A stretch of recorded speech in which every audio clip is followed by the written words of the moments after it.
Good afternoon. Welcome, everybody, to the Health and Human Services Board here at the St. Croix Government Center in room 1400 on February 19th, 2025. Call to order. Roll call.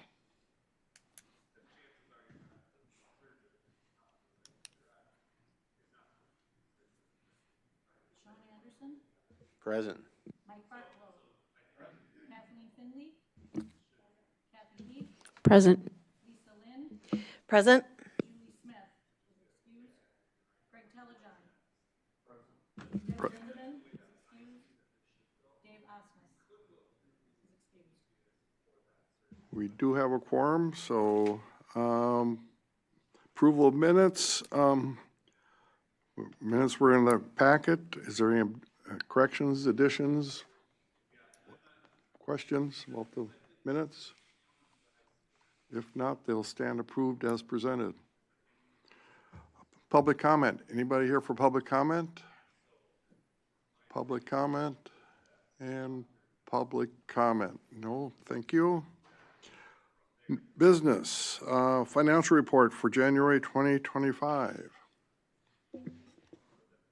Good evening. So the financials in your packet today are through January of 2025. That's our column over here. Not a lot of information in there yet because a lot of that was posted back to December of 2024. When we look at December of 2024, right now we are showing a negative $854,500. I believe most of our expenses have been posted to 2024, any that I'm aware of. We do have a lot of revenues that are scheduled to come in yet. So we just submitted our final December 2024 expenses through Gears and through Spark. We'll be starting reconciliations during the month of March. And once reconciliations are done, that's when the state as a whole kind of looks at each county. And if there was counties that underspent some of their grant money, they will deobligate that money and reallocate it to counties who overspent some of their grants. So there will be additional money that comes all the way in through April and May for some of our contracts. Before you move on, so I can see the looks on their face with negative $854,000. So nearly all of that, if not all of that, is out-of-home child placements within children's services. That's probably about the amount that we're running over, if not a little bit more than that. So that's where it's coming from. We knew that early in the year that we were still tracking the same way we were last year. And, it's just not sustainable. We're not going to be able to continue on that pace. So last year we lost $1 million. This year we lost $1 million. And the fund balance is eventually going to be depleted in the Health and Human Services Fund. So something has to change, but we don't necessarily have a solution. We're not going to create more money, so something else has to change in order to fix this. So, and you can see that amount right here, this $1,194,564. That's where it is right now. Children's Services, that amount will go up a little bit or down a little bit, as we do have some Children's Services revenue from Children's Long-Term Support, Targeted Safety Support Funds, Families First, and Child Care Administration that will come in yet. That will offset that. Jumping back up to behavioral health. Oops. They are currently showing a positive balance of $538,000. A lot of that came from that opioid settlement, and we had talked about that last month, that as that money came in, we had to record it as revenue. So we don't expect that. This is a trend that we'll expect next year. This is kind of a one-time only for them. CCS is still showing negative, but we have our December claims just got submitted, so they will finish at an even number once we get all of our funds in for them. Oh, okay. So that's basically all I had on human services. Any questions on human services? Okay, then I'll jump to the healthcare campus. So again, they are showing a lot, their revenue already for January is posted 788,000. When we look at them January this year compared to January last year, they're ahead. A lot of this is to do with the census. We've had more people admitted, and then our Medicaid rates, again, have finally caught up to what it actually costs to provide services in the healthcare campus. So as a whole, they're showing a positive 609,000 right now. There could be a couple changes yet through audit entries, but, you know, we expect it won't be significant changes that are coming yet for them. And then just January 2025, they're currently showing a positive $291,000.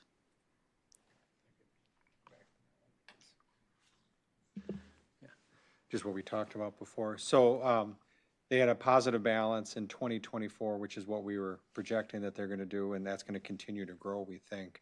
And that's why you can see that bottom line transfer to debt service in 2025 of $500,000. So we did realize what we had hoped to, enough to cover the 2025 transfer out then. So that'll happen on the 2025 side, but they've generated enough revenue last year in order to accommodate that. So that was what we were looking forward to.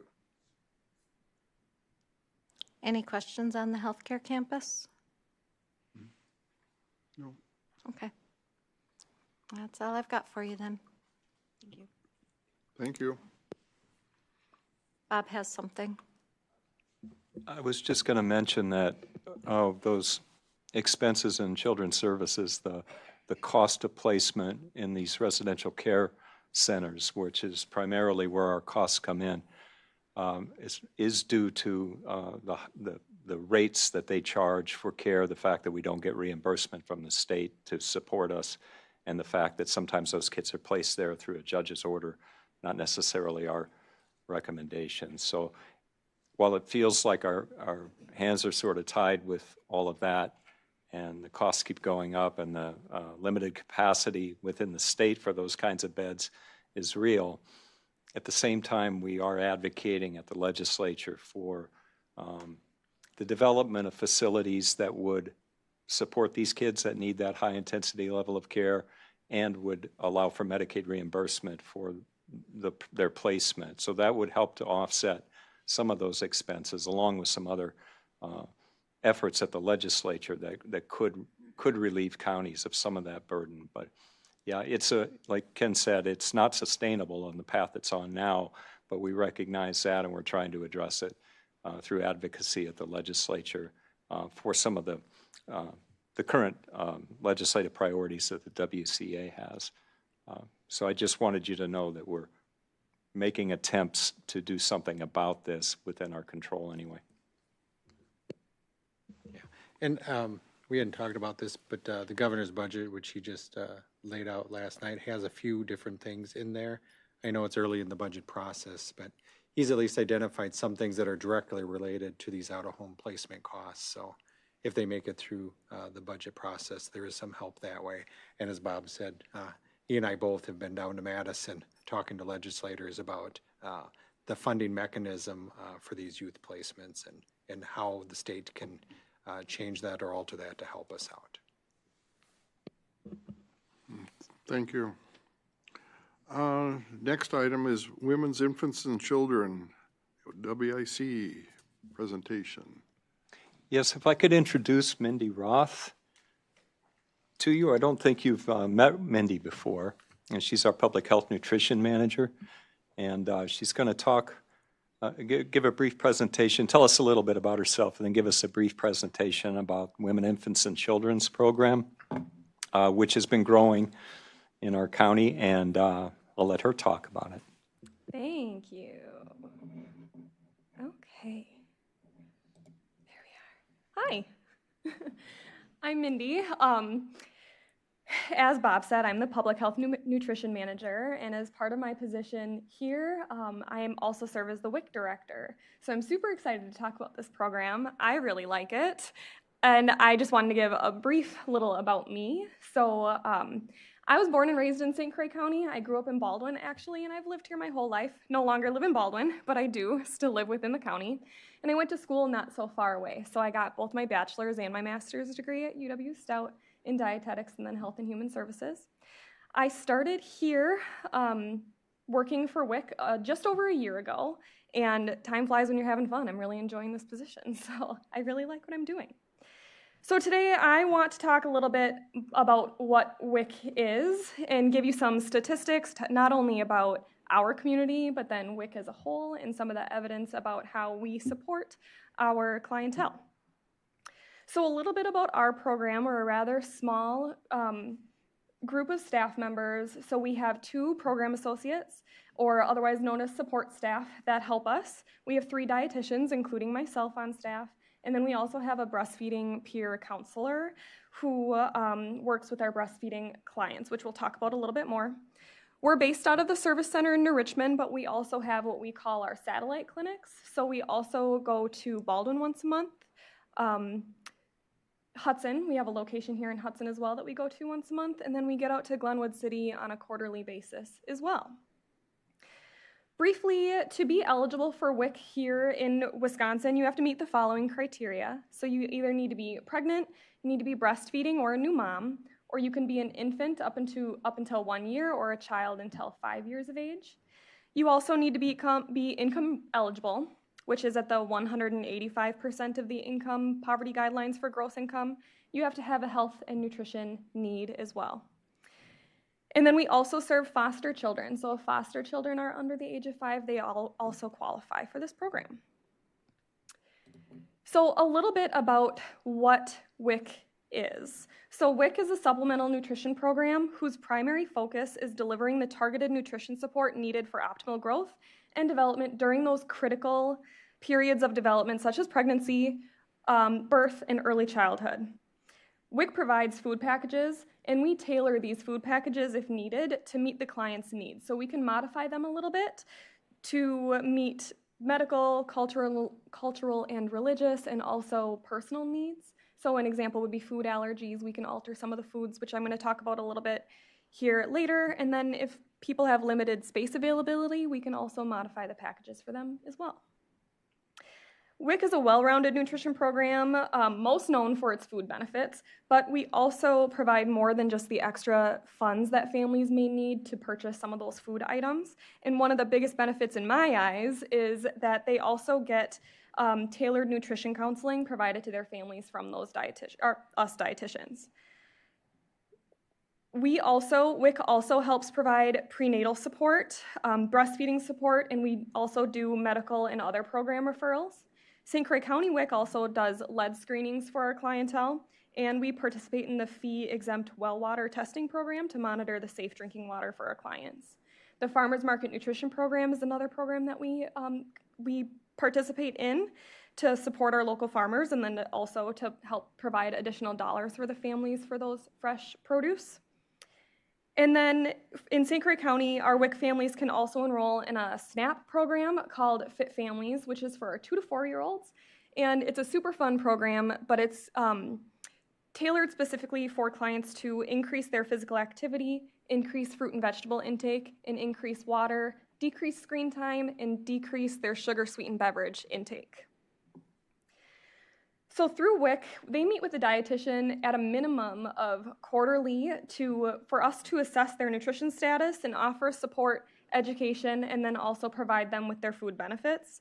We try to align our appointment times with those growth milestones that the kids might or are going through. So specifically, we really try to have appointments around the time when they introduce solids to the kiddos, or when they're switching from a cup or from a bottle to a cup, and when they're switching to a whole food package, and then again every 3 months. My first little statistic I wanted to share is there was a 2020 survey that found that 92% of mothers who were surveyed whose children were receiving WIC at 42 months, so 3.5 years, indicated that nutrition education they received was as important as the food that they received. So I'm talking about food, so here's a list of some of the food items that are included in our food packages. So families will receive a WIC card. So it's similar to an EBT card. And when they meet with the dietitian, we determine what food packages are most appropriate for them, and then we load the benefits onto that card. They're able to go to WIC-approved grocery stores and purchase these items in their limited amounts that are provided in that card. Each package differs depending on their participant type. So the package for a 2-year-old is going to be different than a package for a pregnant woman. And then the Healthy Hunger-Free Kids Act of 2010 also mandates that WIC food packages must undergo scientific review every 10 years. So in 2024, they proposed the new food rule. So we are working on rolling that out in the coming years. So the new food rule, the main goal for that was to improve balance, so ensuring that food packages are proportional across the food groups and supplemental in amount, and also improve choice, so improve the food package flexibility and options. These food packages and nutrition assistance that we provide is designed to educate and supply the essential nutrients that can help reduce some of the complications that we see during these times of development. So just as an example is vitamin D. With pregnancy, if you have increased vitamin D, it can help prevent conditions like preeclampsia and gestational diabetes. So then I mentioned earlier that we partner and we refer to many different programs throughout the county, and this is just a small list. So I wanted to give a couple examples of the ones that we use most often. So the first would be dental services. We do partner with a program called Bridging Brighter Smiles that comes to our clinics. This year they're going to be coming to our clinics, all 3 of our New Richmond, our Hudson, and our Baldwin location. They'll come to those twice a year, and they're able to do cleanings to our clients. And our clients really seem to really love this service that we have. We partner with Foodwise. This year we just planned that they are going to come and do their Cooking Matters series with some of our WIC clients where they can cook with them, learn, and eat. And I haven't been a part of that program yet. We didn't have that yet in my time here, but it sounds super fun, and I'm excited to be a part of it. And we also have the community garden at the service center, which they will donate their produce to us. And then we also had an activity last year where WIC families could come out and have interactive activities, pick some produce, plant some of their own beans, eat the veggies, and it was really fun. It's a really great opportunity to have. For WIC supporting the community, I'm going to talk about the dollars that WIC brings into the grocery stores and farmers markets on my next slide, but we also really try to be that one-stop shop to provide the assistance that they may need if they need additional, more than just WIC, and to be able to refer on to these other partners. So here are some of our statistics and our growth that I wanted to show you for the last year, and then I wanted to give some very recent information as well. So as you can see here in 2024, we served just under 1,400 clients throughout the year. And from 2023, that was an 8% increase. And then from 2022, that was a 23% increase in our clientele. And then for my more recent statistics, we had 963 enrolled clients in January of 2025. Throughout that, we had 552 scheduled appointments throughout the month. And we also, in addition to that, our breastfeeding peer counselor had contacted or reached out to her clients 104 times. A little bit briefly just about our breastfeeding rates and why that is such a great program that we have here is that our peer counselor is someone who had breastfed her children, had a lot of success. So she is able to reach out to them at different hours of the day and be able to provide support, tips and tricks, just be a listening ear. And she can also refer on to someone who may need to give some more tailored education to them.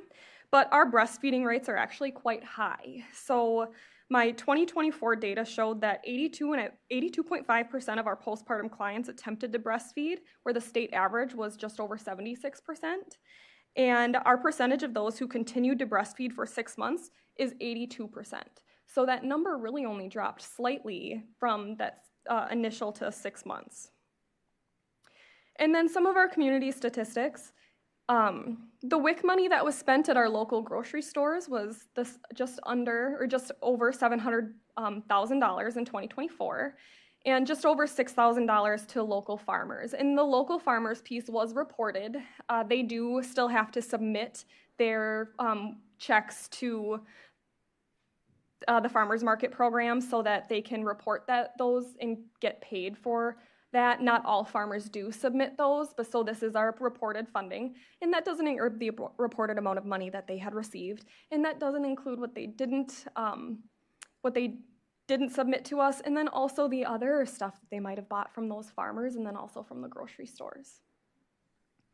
A little bit more for the community. In 2024, we had 291 accepted referrals, meaning that we offered that referral service and they said, yep, I want to do it. They signed a form that we have and we were able to follow through with that. Of course, we likely had many more that we offered and those just were not accepted.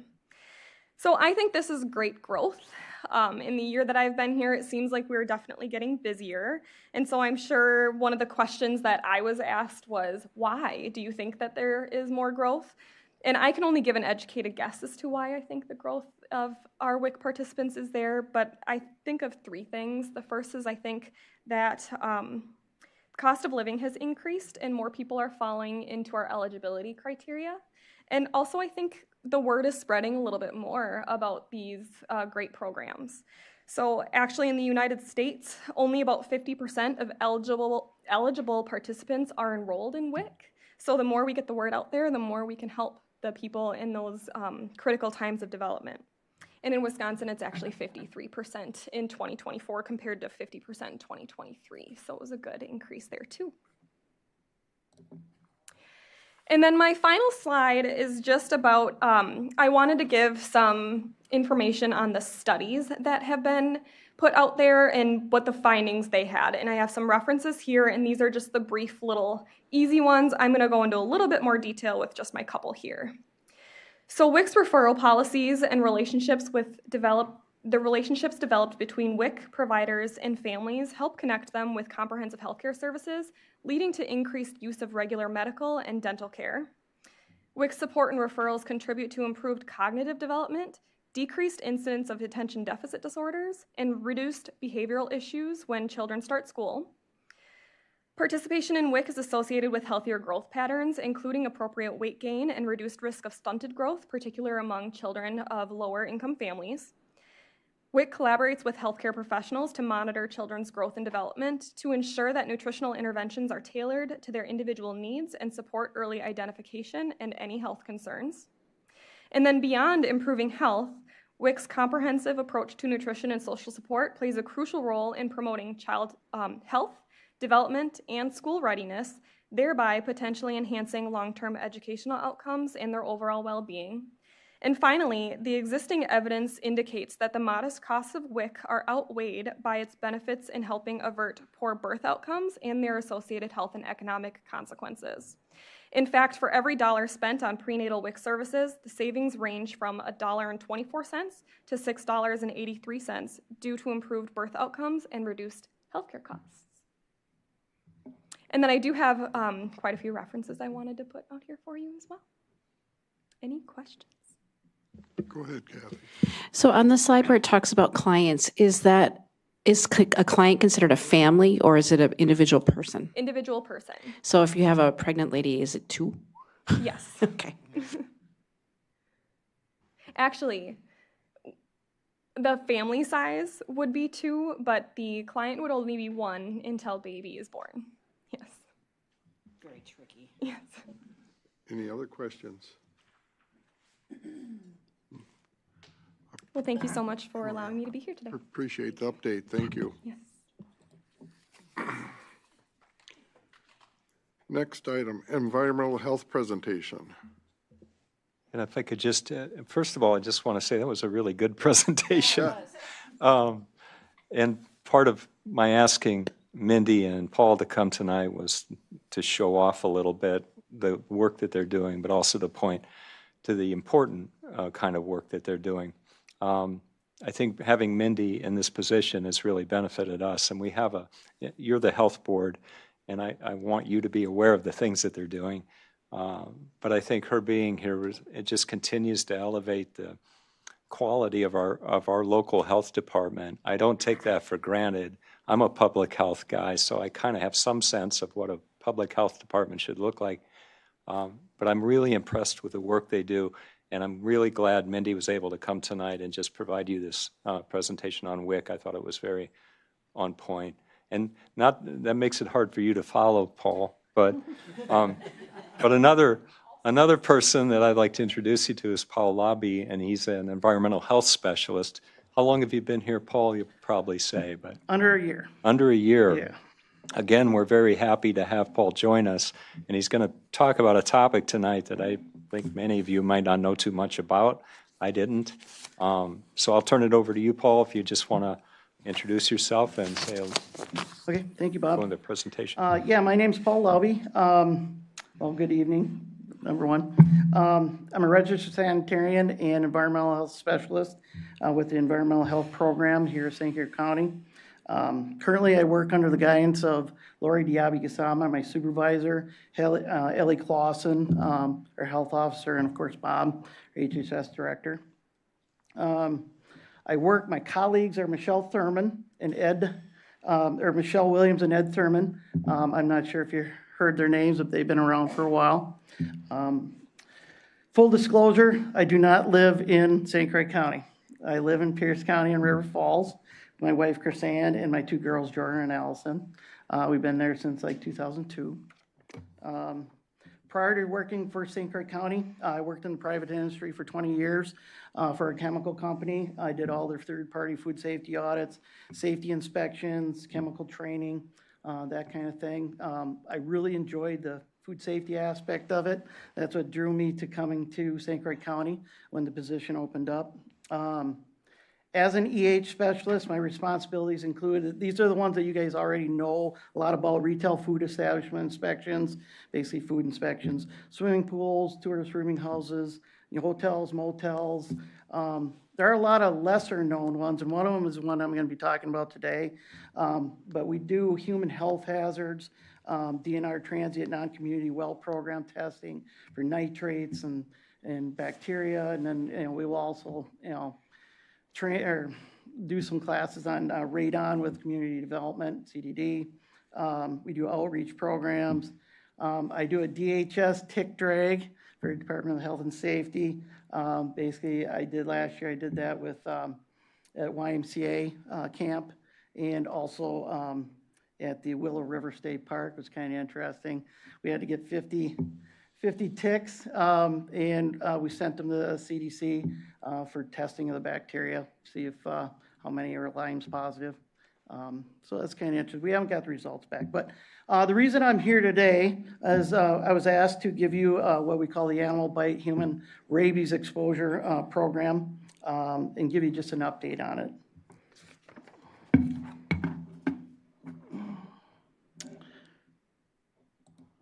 All right, rabies control. St. Croix County 2024. Last year we had 88 10-day quarantine orders were issued by law enforcement through December 31st of 2024 due to animal bites involving humans. As a result of these quarantines, the individuals that were bitten were properly informed about the recommended need for a PEP, or a post-exposure prophylaxis. Additionally, the animals involved were not required to be euthanized or tested for rabies until specifically mandated. But the importance of rabies control is big because the rabies virus causes a fatal inflammation of the spinal cord and the brain, which is almost 100% fatal unless you get the PEP. So I guess I'd like to just give you a kind of a rundown or an example of how the flow goes when we receive an animal bite. So we're just going to say like a dog bites a human. Typically, the victim or the animal owner will report it to the sheriff's department or the local police department. That's like 90% of them. They'll write up the quarantine order. It can also go to one of the animal control wardens. Each township has a different one. I typically deal with Darrell Hall, but they can write up a quarantine order. We will write one up if they go directly to us. So a 10-day quarantine order is written and given to the owner of the animal within 48 hours. Typically, we want to do 24 hours, but that's not always the case. Both the victim and the animal owner are contracted, and the quarantine order is explained to both of them. Typically, they're going to hear it twice. They're going to hear it once from like the police officer when they give it to them because they want to get, make sure they understand it. And then I'll go over it with them as well in case they forget something. Victims are always encouraged to seek medical treatment. For the victims, it's typically they'll go in and they might get antibiotics and a tetanus shot. They will not get the PEP right off the bat. The requirements of the quarantine order, there's basically 3 animal exams by a licensed vet. One will be, basically before that, there'll be an isolation of the animal at home. If they're vaccinated. If they're unvaccinated, they need to be at an isolation facility. St. Croix County doesn't have a lot of isolation facilities unless the vet has room for them, for an unvaccinated dog, cat, or an animal shelter. Typically, they'll come back to us and ask us, what do we do? Because we can't find an isolation facility. Some of them will drive up to the cities, PetSmart, some of them may take it, but take the animal, but we do write, we have them sign a waiver form, and basically all that states is that you can isolate the animal at home so long that you follow these strict guidelines, and then they're all spelled out for them.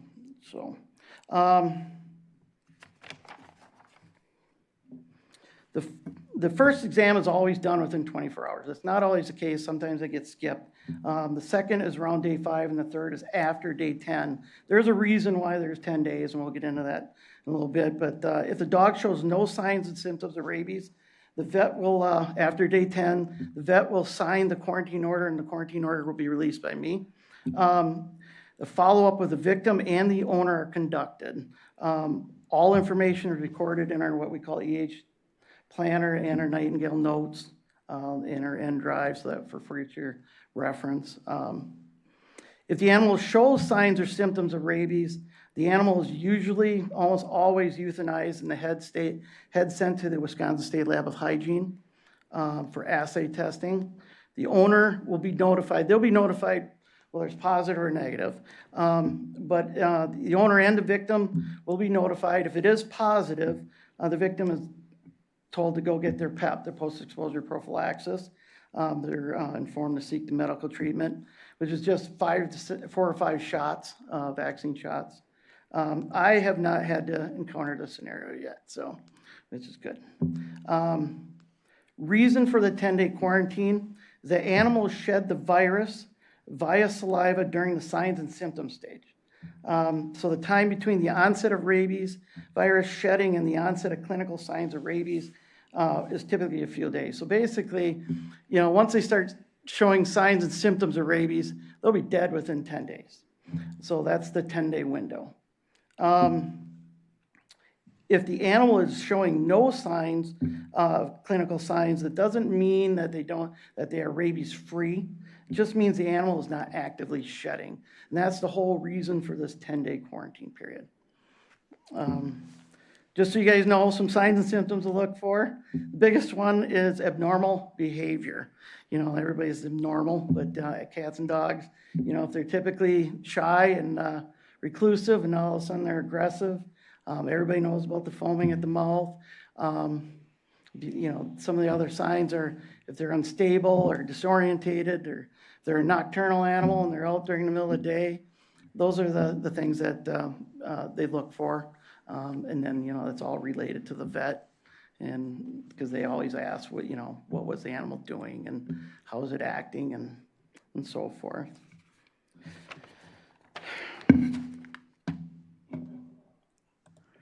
All right, rabies testing. St. Croix County 2024 rabies tests. The Public Health Department and local veterinarians, we have submitted 16 animal specimens for rabies testing. That was last year. One of these tested positive. A result was rabies in a bat, which tested positive. It did lead to a quarantine of a dog. No human exposure was present, so we got lucky there. This happened in February before I was actually hired. But just to kind of give you an idea, you're going to be hearing a lot of bats versus dogs, dogs versus bats. And it'll come together later, but the last human rabies death from a rabid domestic dog in the United States was a 7-year-old girl who died after she was bitten in Texas in June of 1979. And before that was 1968 of a 13-year-old in Kansas. Now, you know, just remember the 1980 and prior, because that date's going to come into play later on. There is a reason why it kind of goes to 1980, and then with dogs, it just quits. You know, we don't see a lot of it in the United States.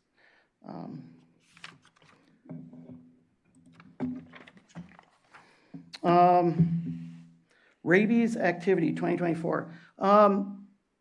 In Wisconsin, as of November 22nd, 2024, we had 32 cases. All were bat related. Just keep in mind, bat, dog. We'll get into that a little bit, but there's a reason.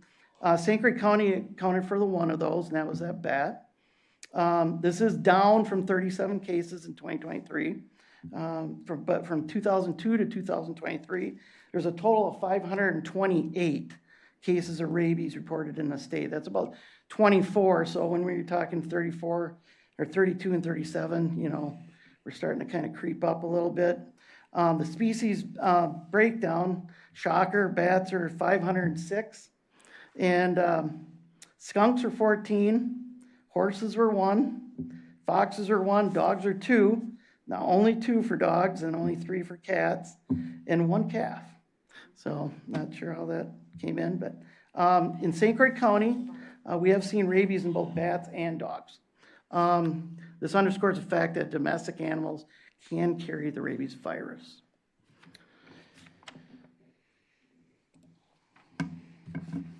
All right, human rabies deaths. Now, we're going to talk about in Wisconsin and then in the United States, but there was 5, basically from 1959 through 2011.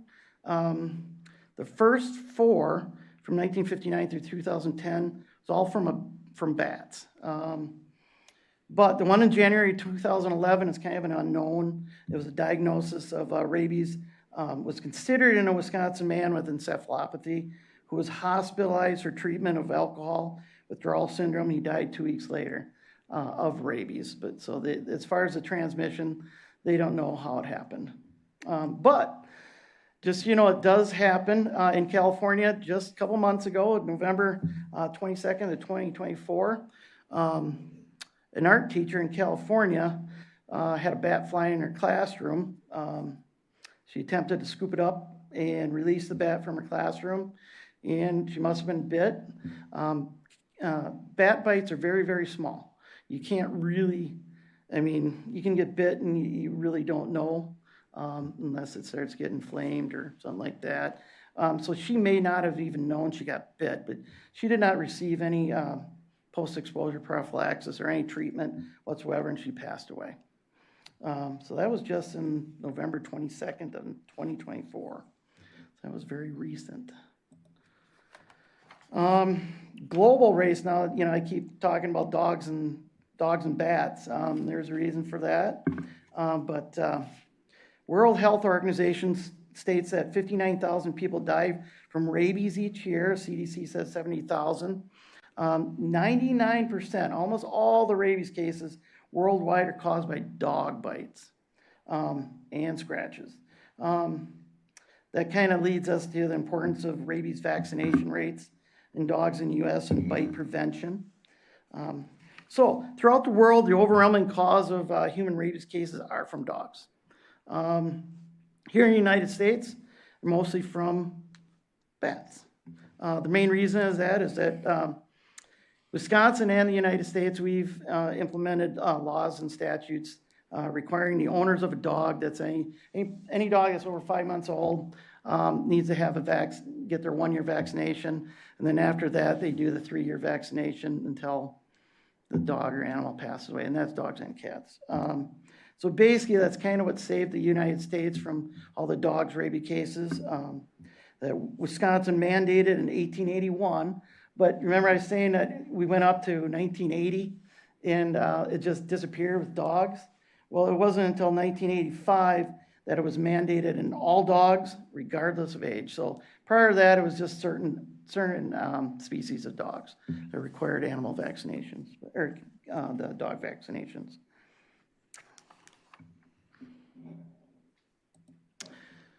So, little trivia. World Rabies Day is September 28th.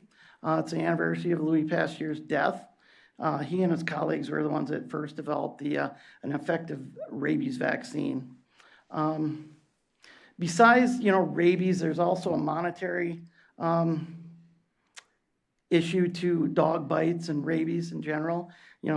Basically in the United States, there's 84 to 89 million dogs. Basically half the households in the United States have a dog. The top 10 states of dogs, there's 4.5 million people that get bit. But the top 10 states, we are not in the top 10, but our neighbors to the east and the south of us are Michigan and Illinois. Most bites occur in children. They're the most common victims of dog bites. There's big money, the claims, basically last year, or actually 2023, there's $1.12 billion in liability claims from dog bites. State Farm did $1.5 billion, and that was over a 10-year course of 2013 through 2023.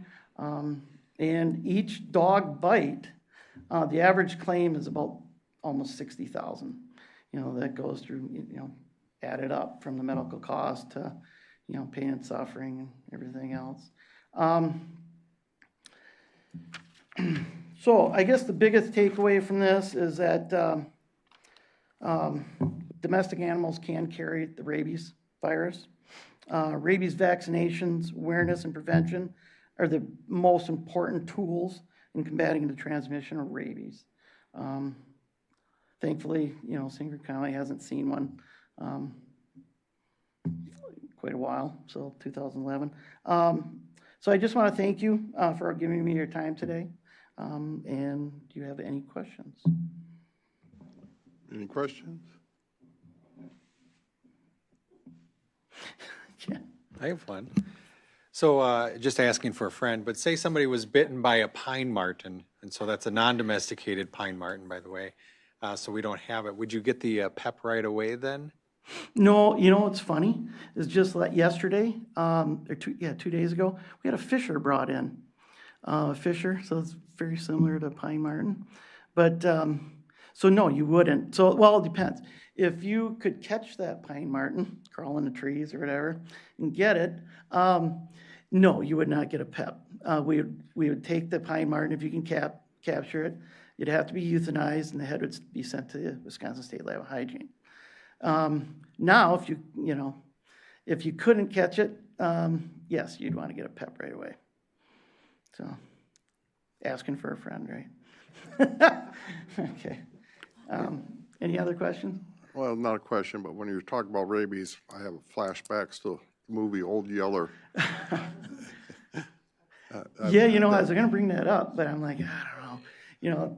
Foaming at the mouth and all that, yeah. So, I was going to ask Paul, where does the rabies virus originate from? It's found in bats and dogs, but where is it produced by the bat, or is it something maybe the doctor knows? Very good question, Bob. I'll have to get that answer for you. That one I don't know. Yeah. Kathy has a comment. I have a random fun fact. Besides the rabies vaccine, Louis Pasteur was responsible for pasteurization. Yes. Hence my job kind of today.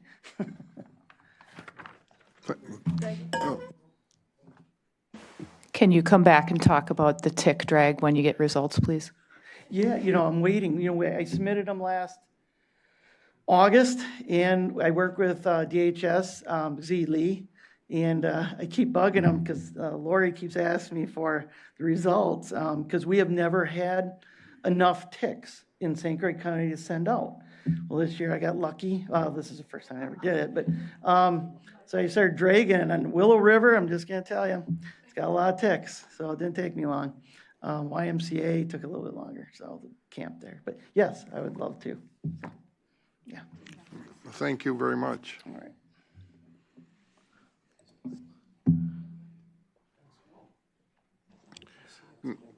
Next item of business is Dementia Crisis Stabilization Unit update. No, we don't need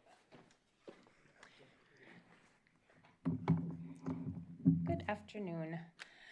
Sandy and I just wanted to give, first we'll just do a super brief overview just for maybe viewers that aren't aware of where we started and where we're at today. So July 24, we had the opportunity for a dementia crisis stabilization startup grant, and we weren't given an amount of money. We were told there was about 900,000, and we thought, well, we'll put everything we need on a piece of paper, and we sent in for about 376,000. In August, we were notified that we were granted that grant, and by the way, there's more money, so if you want to go back to the drawing board and see what else you need. And so we came up with 600,000. September, we were given the go-ahead to go ahead and start purchasing. We started a multidisciplinary team that has met every single Tuesday morning since September. It has been actually a really good combination of everyone who needed to be at the table. Adam has been at the table with us most of that time, finance, APS, all of Sandy's staff, Bob and I, and ADRC. So just really trying to draw everyone who would have any sort of need for this service at the table to make sure we were covering all our bases. December, we had the only snowstorm in December was our open house, and so our attendance wasn't great, but there was a ton of interest from folks who weren't able to make it. And we are very happy to say that for the last 36 hours, we've actually been open. So since yesterday, we were able to open. Don't have any referrals quite yet. They will come very soon. We've reached out to all of really all of the counties, but really focusing on the Northwest Wisconsin, trying to make sure that their priority. St. Croix County residents will be #1 priority, then Northwest Wisconsin, and then everyone else. What am I missing, Sandy? Well, you're missing that we got an extension on the grant. Oh, yes, we did. So, well, kind of. So we were supposed to have everything spent by February 28th, which meant that anything payroll related had to be done yesterday. Yep, we had to have it submitted, and they just gave us a 30-day extension. So we haven't spent our whole 600,000, and we won't spend the whole 600,000 if we don't need to. We want to be good stewards to the money. But we are very close. We have maybe about 200,000 left, and we just have to do some check and balances to make sure things got put in the right accounts. So that's what I'm working on right now. Do you have any questions? Go ahead. You go ahead. No, go ahead. I just say, great job. Thank you. This is so needed, and I'm so glad to see it open. Thank you. Great teamwork. It was fantastic teamwork, actually. It was Well, thank you for the update. Thank you. It's appreciated. The next item is a resolution affirming the importance of maintaining and Medicaid and Medicare funding for St. Croix County Health and Human Services Program. This is, Bob and I discussed this, and we think it needs to be brought in the spotlight so people know what Medicare and Medicaid means to St. Croix County and what it funds in the Health and Human Services Department. I think it's very important that this is maintained. For example, in 2024, approximately 23% or $4.2 million of St. Croix Health and Human Services operating budget, and 70% or $6 million of the healthcare campus. So it's a big dollar amount that we're depending on. We think we need to bring this forward and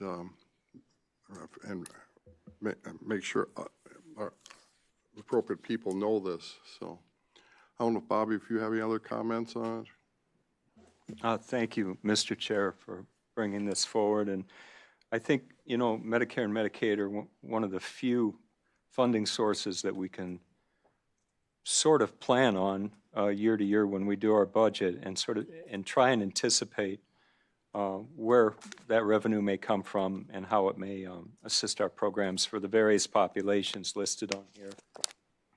From mental health and addiction to children, nutrition programs, and the seniors, all of those things are impacted by our ability to use Medicaid dollars, Medicare dollars to support those vulnerable populations.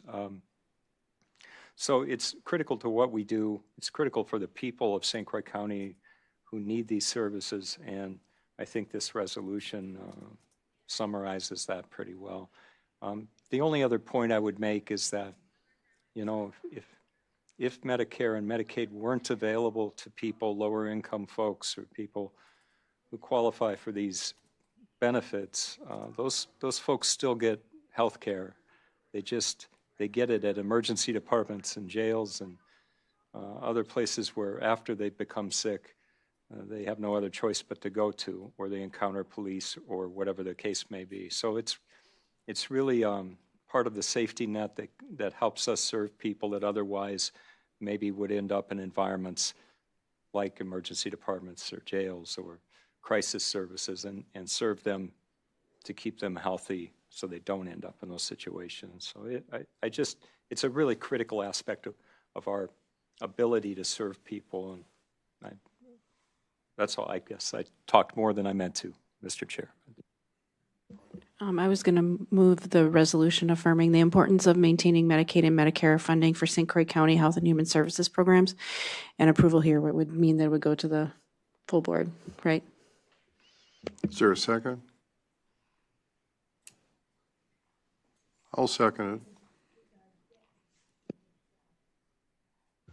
Is there any other more discussion on this resolution? Go ahead. Are we in danger of losing any funds, or do we have any inkling that they're going to decrease Medicare and Medicaid?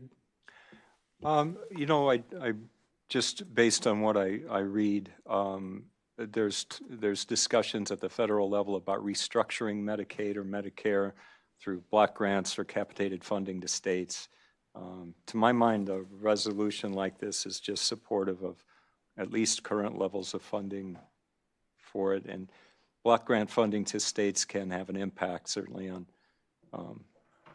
how Medicaid is distributed to counties and to programs that need it. So no, I don't know of anything concrete. Discussions taking place, but that's, you know, we all read the news.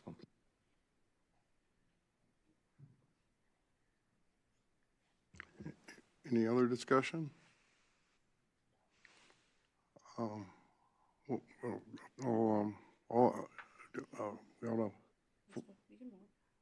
Pardon? We should vote. We should vote, yeah. We'll take a roll call vote.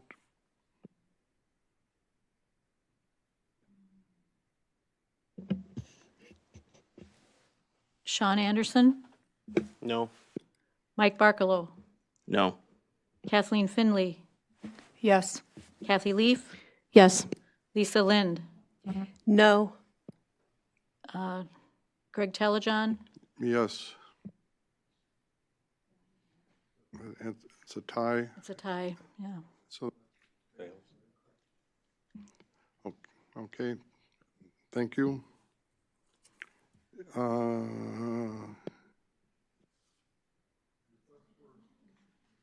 Request for future agenda items? None? Any announcements? I believe Colleen brought some handouts for the AARP tax aid program that shows where this is taking place. Did you hand? Yeah. They all Okay. So we just wanted to make you aware of that. They were at the Services Center today. Looked like it was very busy, and we're appreciative of their efforts there. I wanted to mention also that the ADRC, Kristen Newton let me know that they publish a resource guide. It's a little blue book, and up until now, we had been developing that and having it printed at a cost. But our new printer, the printing company that does our newsletter, agreed to print these little resource books free of charge. So that saved us about $6,500 annually in printing costs and staff time that went into that. Anything that saves money, I like to bring that up. And then behavioral health. Shar took this step of asking DHS to have our Hudson offices here across the hall licensed under DHS for behavioral health. Shar could probably speak more to the details of that, but it's licensed as a satellite or branch office from our main services in New Richmond. That helps us then, eventually anyway, to provide services here like we could in New Richmond for behavioral health clients and maybe other populations. But that was something that Shar took on and got done really quickly, and that this site right now is licensed as a part of our behavioral health. I think that was all I had. Thank you. Any other announcements? Our next meeting will be March 19th if everything goes the way it's supposed to. And so maybe we'll see everybody then. I adjourn the meeting.